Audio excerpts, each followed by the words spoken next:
Thanks, Jody. Good morning, everyone. The morning commute off to a rough start through Surrey this morning for lots of people, thanks to a flipped-over semi-truck on a very busy route. Let's go live to Greg Harper. He joins us from the scene with the details this morning. Greg. Yeah, good morning, Kyle. It happened here on South Fraser Perimeter Road near 104th Avenue in Surrey. Behind me is this flipped semi. Look at this, a large truck that flipped here around 4 o'clock this morning. And what they're doing right now, they just cut the back of the trailer open, and they're going to use the tow truck to pull the door open. What they need to do is get inside and unload it. It's full of what I'm being told is toys and novelty items, some of them which are on the road here because part of the trailer was shredded when it flipped. We don't know exactly what happened here, but at least 27 concrete medians were taken out. They weigh about 1,000 pounds each. I'm being told that there were 2 people inside of the truck, a driver and a passenger, and both were taken away to hospital as a precaution. The condition of the drivers, we don't know. So for now, all northbound lanes on South Fraser Perimeter Road are blocked, are closed. Southbound traffic is getting through, and this is going to be the situation here for hours this morning. I'm told it's going to take quite a while to unload the trailer.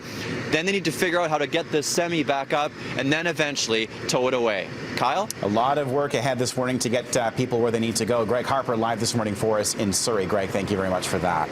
Well, there are big concerns this morning from people who use one of Vancouver's biggest parks, especially those who own dogs.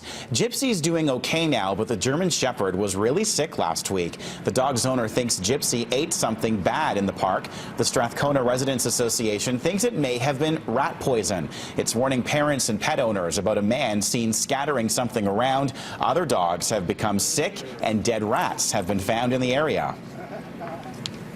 She must have eaten something in the park that got her just violently ill. She was sick for a full day, vomiting everywhere, and then was really kind of just lethargic and kind of just lying around for the next few days. Didn't want to move, didn't want to eat or anything.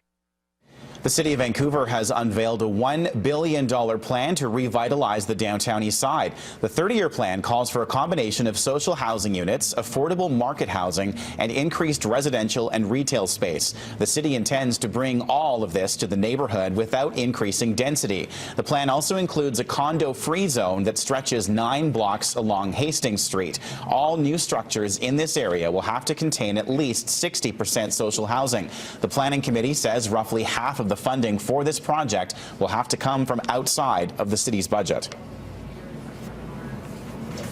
Of the type of businesses that have come into the downtown east side, the new type of businesses, but there's going to be an emphasis on making sure that we provide business services for the people who are still in the downtown east side, who need the affordable groceries, who need the community services that are there in the downtown east side now. Avalanches have been wreaking havoc in our province lately, but it's okay at least to enjoy this one.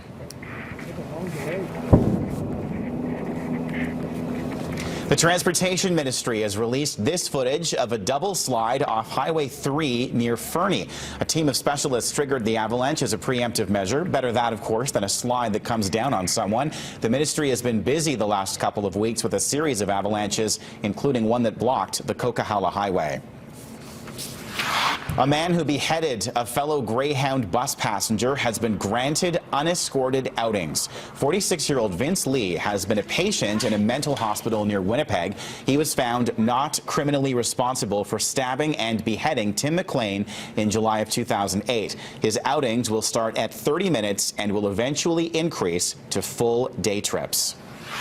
The next time you're tempted to complain about your commute, think about this. This was the scene on the Highway 400, as a matter of fact, near Barrie, Ontario yesterday. A blinding snow squall caused a 96-vehicle pileup. Drivers say they could only see a couple of feet in front of them, but as bad as it looks, only minor injuries were reported.